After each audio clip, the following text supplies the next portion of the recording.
ಜಾತಿ ಸಂಘಟನೆ ಗಟ್ಟಿ ಮಾಡುವುದರ ಜೊತೆಗೆ ಹಿಂದೂ ಸಮಾಜ ಸದೃಢಗೊಳಿಸುವುದು ಮುಖ್ಯ.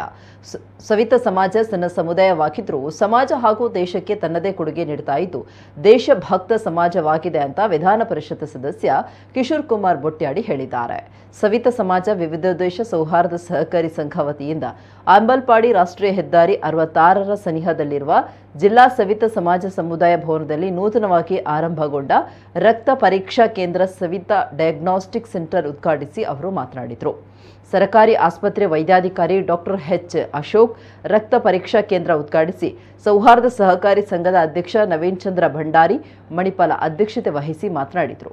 ನಗರಸಭೆ ಸದಸ್ಯ ಹರೀಶ್ ಶೆಟ್ಟಿ, ರಾಯಚೂರು ಜಿಲ್ಲಾ ಸವಿತ ಸಮಾಜ ಅಧ್ಯಕ್ಷ ವಿಜಯ ಭಾಸ್ಕರ್ ಇಡಗಿ, ದಕ್ಷಿಣ ಕನ್ನಡ ಜಿಲ್ಲಾ ಸವಿತ ಸಮಾಜ ಅಧ್ಯಕ್ಷ ಆನಂದ ಭಂಡಾರಿ, ಜಿಲ್ಲಾ ಸವಿತ ಸಮಾಜ ಅಧ್ಯಕ್ಷ ವಿಶ್ವನಾಥ ಭಂಡಾರಿ, ಜಿಲ್ಲಾ ಪರಿಯಾಳ ಸಮಾಜ ಸುಧಾರಕ ಸಂಘದ ಜಿಲ್ಲಾಧ್ಯಕ್ಷ ಶಂಕರ್ ಸಾಲ್ಯನ್, ಭಂಡಾರಿ ಸಮಾಜ ಸಂಘದ ಅಧ್ಯಕ್ಷ ಗುರುದಾಸ್ ಭಂಡಾರಿ, ಜಿಲ್ಲಾ ಸವಿತ ಸಮಾಜ ಜಿಲ್ಲಾ ಪ್ರಧಾನ ಕಾರ್ಯದರ್ಶಿ ಸದಾಶಿವ ಬಂಗೇರ, ಉಡುಪಿ ತಾಲೂಕು ಸವಿತ ಸಮಾಜ ಅಧ್ಯಕ್ಷ ರಾಜು ಭಂಡಾರಿ ಕಿನ್ನಿಮೂಲ್ಕಿ, ಸೌಹಾರ್ದ ಸಹಕಾರಿಯ ಸಿಒ ಮಾಲತಿ ಅಶೋಕ್ ಭಂಡಾರಿ ಅವರು ಉಪಸ್ಥಿತರಿದ್ದರು.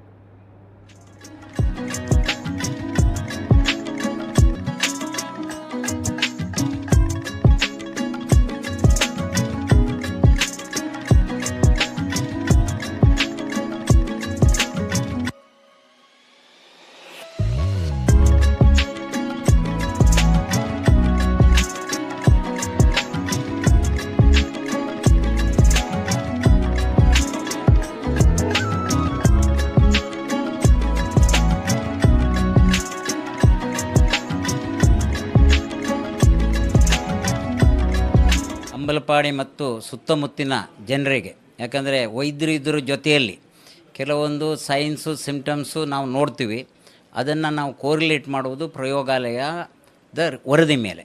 ಹಾಗಾಗಿ ಇವತ್ತು ಇದನ್ನು ಉದ್ಘಾಟಿಸಿದ್ದೇನೆ. ಅಂಬಲಪಾಡಿ ಮತ್ತು ಸುತ್ತಮುತ್ತಲಿನ ಜನರಿಗೆ ಇದರ ಸದುಪಯೋಗ ಆಗಲಿ.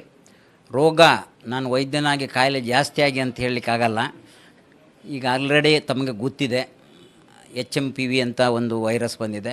ಇದ್ರ ಬಗ್ಗೆ ಈಗ ಆಲ್ರೆಡಿ ಝೂಮ್ ಮೀಟಿಂಗ್ ಆಗಿದೆ. ಇದಕ್ಕೆ ಕೋವಿಡ್ನಲ್ಲಿಯೂ ನಾವು ತತ್ತರಿಸಿದವರು. ದಕ್ಷಿಣ ಕನ್ನಡ ಜಿಲ್ಲೆಯಲ್ಲಿ ನಾನು ಕೋವಿಡ್ ನೋಡಲ್ ಅಧಿಕಾರಿಯಾಗಿಯೂ ಕೆಲಸ ನಿರ್ವಹಿಸಿದವನು. ಇದು ಒಂದು ಸಾಮಾನ್ಯ ವೈರಸ್ಸು. 2001ರಲ್ಲೇ ಇದು ನೆದರ್ಲ್ಯಾಂಡಲ್ಲಿ ಪತ್ತೆ ಆಗಿದೆ. ಇದು ಕೋವಿಡಿನ ಸಿಂಪ್ಟಮ್ಸೇ ಇರುತ್ತೆ. ಹಾಗಾಗಿ ಇದಕ್ಕೇನು ಸ್ಪೆಷಲ್ ಟ್ರೀಟ್ಮೆಂಟು ಇಲ್ಲ. ಹಾಗಾಗಿ ಈಗ ನಮಗೆ ಇನ್ಸ್ಟ್ರಕ್ಷನ್ಸ್ ಹೇಗಿದೆ ಅಂದರೆ, ಖಾಸಗಿ ಪ್ರಯೋಗಾಲಯದಲ್ಲಿ ಇದ್ರ ಬಗ್ಗೆ ಏನು ಟೆಸ್ಟ್ ಮಾಡುವ ಅಗತ್ಯ ಇಲ್ಲ. ಹಾಗಾಗಿ ನಾವು ಏನು ಕೇಸು ಇದು ಬೇಕೋ ಅದಕ್ಕೆ ಸರ್ಕಾರದ ಮಾನದಂಡ ಇದೆ, ಅದರ ಪ್ರಕಾರ ಪರೀಕ್ಷೆಗೆ ಒಳಪಡಿಸ್ತೇವೆ.